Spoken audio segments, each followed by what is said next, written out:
como ya es habitual a esta hora aquí en Mega Noticias 3 de la tarde, nos vamos de lleno a nuestra mesa de análisis.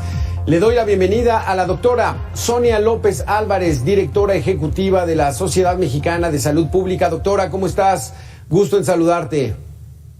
Alberto, buenas tardes. Saludos a ti, a todo el auditorio. Muchísimas gracias. Doctor Eduardo Antonio Lara Pérez también nos acompaña, académico titular de la Academia Mexicana de Pediatría y director general de la Fraternidad Médica por la Salud, AC, Médicos Unidos por México. Gracias, doctor, por estar con nosotros. Buenas tardes, Alberto. Muchas gracias por la invitación. Sonia, buenas tardes. Buenas tardes al auditorio. Buenas tardes.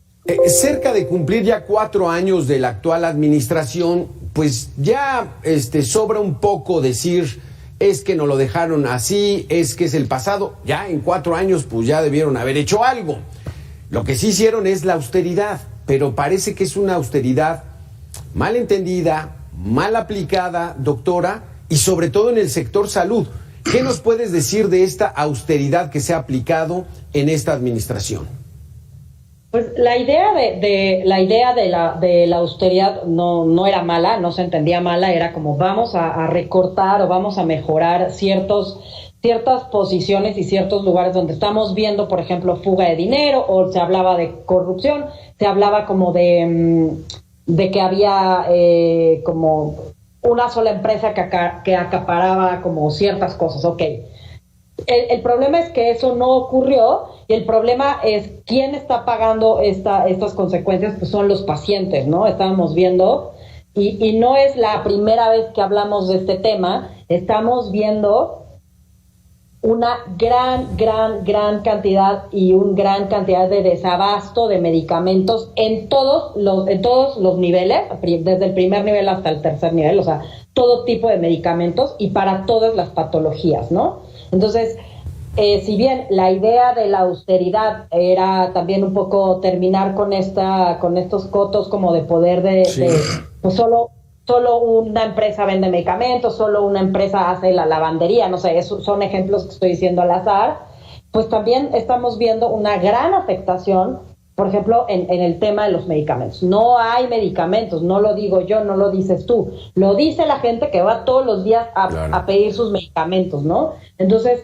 estamos viendo, por ejemplo, más de 259,000 personas que perdieron la vida con enfermedades cardiovasculares, más de 170,000 personas que perdieron la vida de enfermedades endocrinológicas, donde la primera causa es la diabetes. No vamos a decir es que no tenían el medicamento, pero probablemente es que había una gran cantidad de pacientes que no pudieron surtir sus recetas. Hay más de 50 millones de recetas que no se surten completamente en todos los servicios de salud, me refiero IMSS, ISSSTE, Pemex, en estos 3 que son de los que más se analizan, ¿no? Recetas no surtidas, recetas incompletas, ¿no? Entonces, no es algo que estemos inventando, eso es una realidad, claro, que estamos viendo en todas las partes del país, se está viendo, ¿no? Sí. Cirugías diferidas, cirugías que no se están programando porque falta igual cierto material o faltan ciertas circunstancias. Entonces, la idea era buena, el problema es que la ejecución no se está llevando a cabo como pensábamos, ¿no? Aquí, doctora, pues era claro, antes del 2018, a lo mejor sí se despachaban con la cuchara grande, eran unos solos proveedores, había mucho dinero de por medio, pero estaba lleno de medicamentos el sector salud para todos los derechohabientes. Y ahora no los hay, doctor. Entonces, si ya se acabó con ese lastre, pero ahora no estamos viendo el resultado de que pues haya medicamentos. Esto es muy grave, doctor. Sí, bueno, yo creo que todo se reduce a una cuestión de dinero, a una cuestión de presupuesto.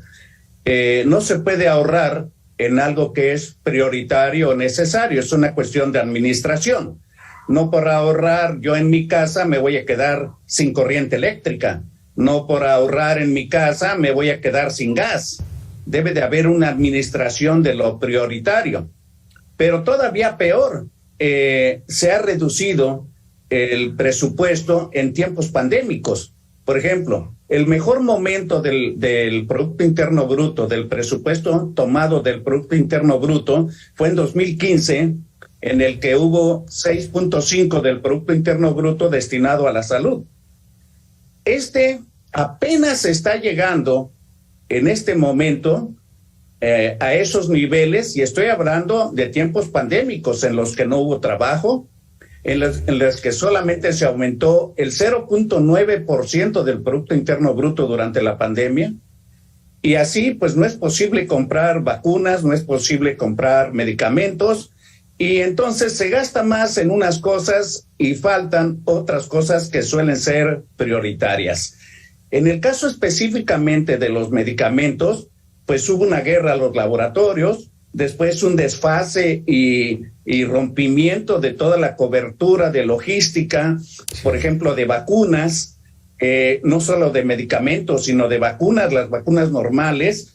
Y pues ahora, con la aplicación de vacunas COVID, vemos que hay militares, ¿no? Que todos utilizan los militares. El presupuesto de los militares aumentó casi 150%, y sin embargo sigue bajando el presupuesto de la salud. Y luego de ahí se tenía un sistema, antes de que terminara el gobierno de Peña Nieto, con el Seguro Popular, que era un sistema de financiamiento para gastos catastróficos, pero se retira y se impone un sistema de salud, INSABI, que desaparece a menos de 2 años.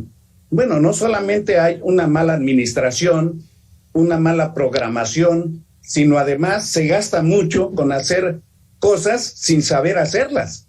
Si hubiera estado bien el INSABI, seguiría funcionando y estaría resolviendo problemas. Pero si el INSABI desaparece y ahora al Seguro Social se le carga la responsabilidad de ofrecer medicamentos, dicen, gratuitos para todos y atención médica para todos, pues yo no sé cómo lo van a hacer si ahora apenas estamos alcanzando los niveles de lo que se había destinado en salud en el 2015. Yo creo que primero hubo muy poco presupuesto del Producto Interno Bruto para atender la pandemia. Eso explica muchas de las cosas que sucedieron. Y segundo, no se puede estar ofreciendo a la gente medicinas gratis, atención de la salud gratis, sin invertir dinero. O sea, las medicinas no son gratis. La atención de la salud no es gratis. Todo eso cuesta dinero, y tiene que haber un presupuesto para eso. Ahí no puede haber austeridad. Ahí tiene que haber solvencia para resolver los problemas de salud de los mexicanos. Y ya no digamos de los problemas del primer contacto. Se invierte el 85% del presupuesto destinado a la atención de la salud a los hospitales de segundo y tercer nivel, y solamente un 15% a la atención primaria, porque piensan que la atención primaria es estar en un consultorio y estar atendiendo a los que van a pedir una incapacidad o medicamentos porque están enfermos, y se les olvida totalmente lo que es la promoción de la salud, la vigilancia de problemas crónicos como la diabetes, hipertensión y la pandemia que tenemos de obesidad desde hace décadas. Sí. Eso necesita dinero, no puede haber austeridad. Exactamente. Pero también yo quisiera agregar que no es solamente tener muchas ganas o poner a alguien que es honrado aunque no sepa. No, se tiene que ser manejado por comités, hacer contrapesos, hacer estudios piloto, tener una base científica bien establecida para lograr objetivos que sean demostrables. Eso es lo más interesante. Tiene que haber una infraestructura totalmente fortalecida y fuerte, con gente experta en cada uno en su rama y que demuestren los hechos que se están haciendo las cosas mejor, sí, aunque cuesten más dinero. Claro, exactamente, porque hubo un primer discurso hace 2 años, cuando estábamos en medio de la pandemia, de que el sector salud se iba a encargar de atender a los pacientes con COVID, pero se fueron rebasando, que el gran ganón fueron las farmacias privadas, con las pruebas, con los medicamentos, y entonces pues contradice el discurso oficial, doctora.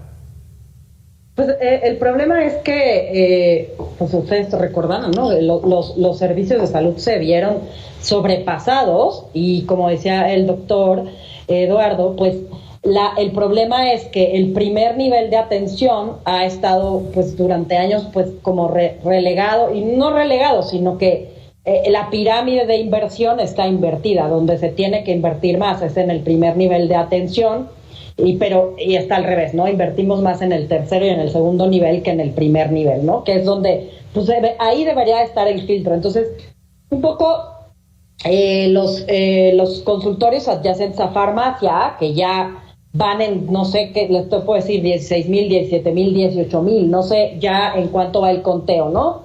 Era una de las instituciones, bueno, una de las oficinas de la Secretaría de Salud que se encargaba de hacer como estos conteos, estas revisiones, de cuántos consultorios adyacentes a farmacias hacían. Entonces, un poco los médicos que están en estos consultorios son los que han estado haciendo un poco de atención primaria, y no un sistema de atención primaria, porque un sistema de atención primaria es donde regresas siempre, donde tienen tu expediente, ¿no? O sea, donde está tu médico de cabecera, ¿no? Pero es un lugar donde vas, te resuelven rápido, te dan tu receta, te hacen tu prueba, te dan tu receta y te vas a tu casa, ¿no? Entonces, pues es un lugar donde te resuelven rápido. Ahora, si estás pensando, por ejemplo, en ir a tu centro de salud, de tu sistema de salud, pues a lo mejor, si ya no llegas a las 7 de la mañana, ya no te dieron la ficha, ya no te tocó, ya no alcanzaste, ya tienes que ir al siguiente turno, ¿no? Entonces, ¿por qué? Pues porque están sobrepasados, ¿no? Hay demasiada saturación.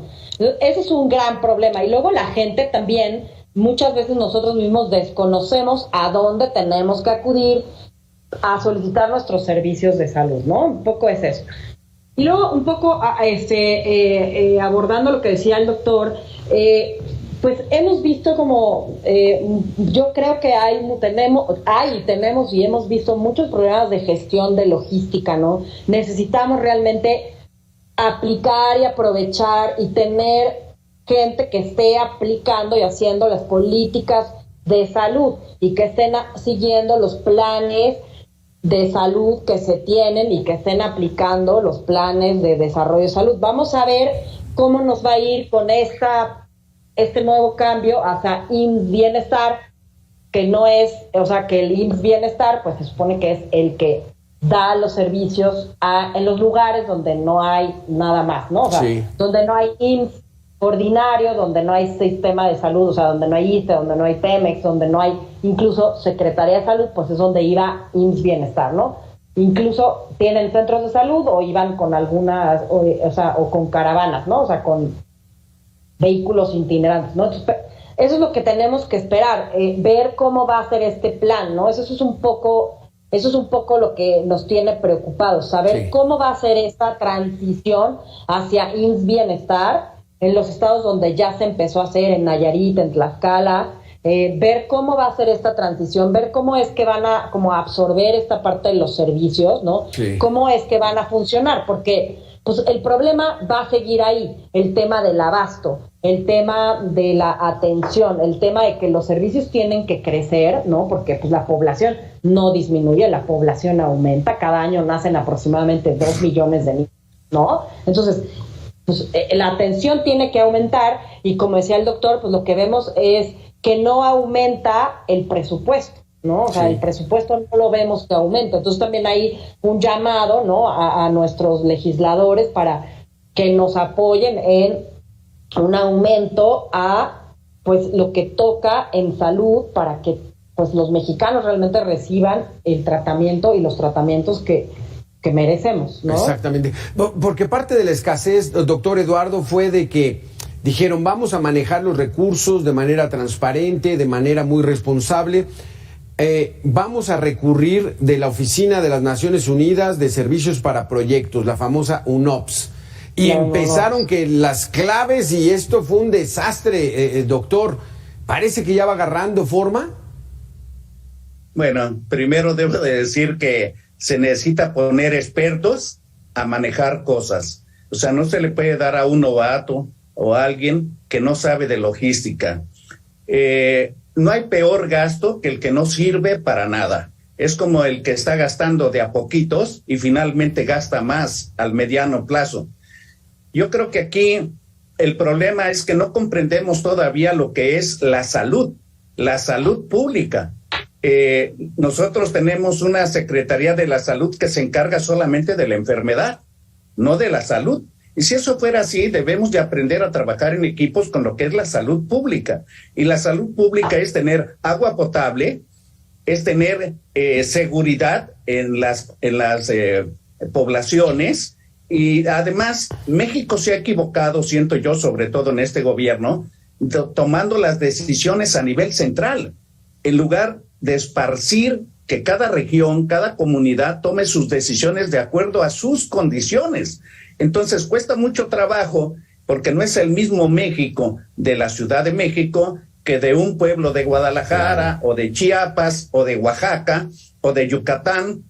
Es totalmente diferente la cuestión logística, es diferente la cuestión de idiosincrasias, de usos y costumbres, y sabe más el experto que está ahí, que está local, cómo se va a distribuir, cómo se va a hacer, y tener interrelaciones con todos los demás. Hace poco se hablaba de que hacían falta médicos en México, médicos generales y médicos especialistas. Eso es una mentira. Lo que hace falta es un sistema de salud, ¿verdad?, que atienda a los pacientes para que no lleguen a los hospitales, que los mantengan sanos, que no haya delincuencia, es parte de la salud, la criminalidad, la drogadicción, las enfermedades mentales, los suicidios, todo eso es parte de la salud, no nada más atender pacientes COVID y estar diciendo cuántas camas tenemos libres o cuántos respiradores, y con eso sentimos que estamos haciendo la gran cosa en una pandemia.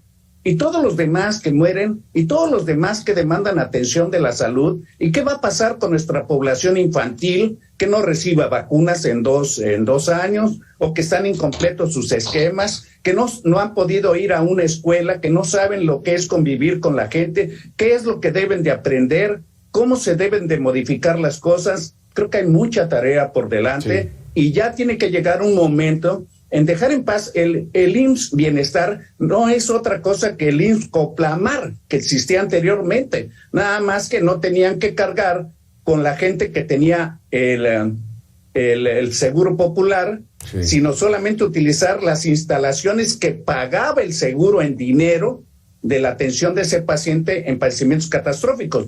Ahora lo quieren invertir para atender pacientes que ya existían, caravanas, de ir así un día y llevar un médico, un dentista. Eso no sirve para nada. Lo que se necesita es la atención ahí local de lo de todos los días. Cómo se va a promover la salud, cómo se van a atender los pacientes de todos los días, cómo van a atender a una embarazada, cómo van a hacer ese niño. O sea, esas son una visión diferente de lo que es la salud pública y los servicios de salud. Por eso dice servicios de salud, no nada más servicios hospitalarios o nada más los medicamentos. Claro. Los medicamentos es totalmente el total fracaso de lo que es la administración del dinero para comprar cualquier cosa. Si aquí en el domicilio de cualquiera de nosotros tenemos que gastar en comida, en agua, en luz, teléfono, etcétera, y de repente se administra mal y dicen, oye, pues no tenemos para comer. ¿Cómo? No, es que no hay presupuesto. No, pero ya invité a comer a los vecinos también. ¿Pero cómo los invitas si no hay para comer? No hay dinero. No, es que no están vendiendo la comida. Pues ¿dónde la vas a comprar? Deberías de haber pensado eso antes. Entonces yo creo que falta mucho, estamos muy confundidos, tenemos muchas informaciones, por un lado, maravillosas, por otro lado, medianas, entre verdades a medias o mentiras falseadas. Y finalmente la cruda realidad, que es lo que viven todos los mexicanos que van a buscar un servicio de salud porque no tienen para pagarlo de manera particular. Sí, porque doctora, apenas tanto en el ISSSTE como en el Seguro Social se están recuperando otra vez las clínicas familiares, están otra vez empezando a abrir, pero sí hay mucho desabasto, sobre todo para medicamentos de diabetes e hipertensión, que son de lo que más padecemos. ¿Llegaremos a normalizar eso, doctora? Así es, porque recordemos que muchas de estas clínicas se reconvirtieron a ser pues clínicas COVID o hospitales COVID, ¿no? Entonces, muchas de ellas que ahora tienen que regresar a hacer pues sus clínicas de de medicina familiar y atender los padecimientos básicos que les toca, pues muchas tienen mucha escasez, que eso es lo que vemos todos los días en los reportajes que hacen, ¿no? Y en los que hemos visto de todo lo que hay. A ver, las principales causas de muerte en México son cardiovasculares, diabetes, ¿no? Y después de las consultas, o sea, de la morbilidad, de por qué la gente va a consulta, pues vemos infecciones, ¿no? De respiratorias, de la panza, pues también la gente va por obesidad, por hipertensión, por diabetes, y esos son los medicamentos que no están encontrando, que van una semana, que van a la siguiente semana, que 3, 4 semanas, que no han tenido el medicamento que tienen que tomar para la diabetes, para la hipertensión. Además de 2 años arrastrando un mal control, ¿no? de su enfermedad, porque probablemente no iban a la clínica, no iban al control, y se entiende porque lo que no quería la gente era contagiarse, ¿no? Entonces decían, pues a lo mejor voy menos a la clínica porque pues me puedo contagiar, porque es COVID, porque me mandaron a otra clínica que queda más lejos y yo no puedo desplazarme, o no puedo ir porque tengo que pedir permiso, ¿no? En el trabajo. Y además, yo esperaría que poco a poco se empiecen a recuperar las clínicas IMSS, ISSSTE y Pemex, ¿no? Que son las que hemos visto, o sea, desde los reportajes, o sea, que yo los veo en la tele igual que ustedes, ¿no? Donde la gente dice que no hay este medicamento, que van 3 semanas y que no hay.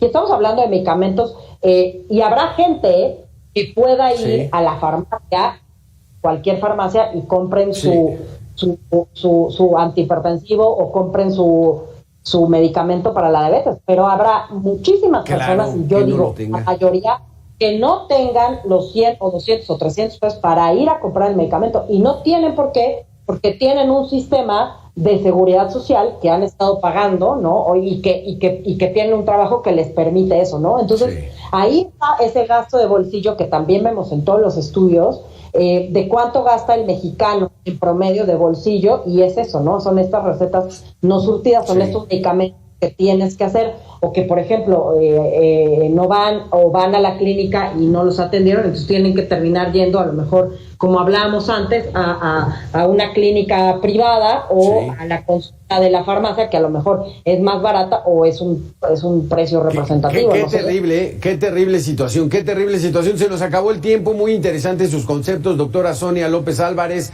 doctor Eduardo Antonio Lara Pérez. Falta mucho por hacer en el sector salud. Esta austeridad hasta el momento no ha dado resultados. Esperemos, tengamos fe que de repente van a llegar buenos administradores, y de repente el INSABI que no les resultó, ahora IMSS, INSABI, en fin, qué terrible situación. Gracias a los dos por haber estado con nosotros. Alberto, gracias. Buenas tardes. Saludos a ti, al auditorio. Buenas tardes.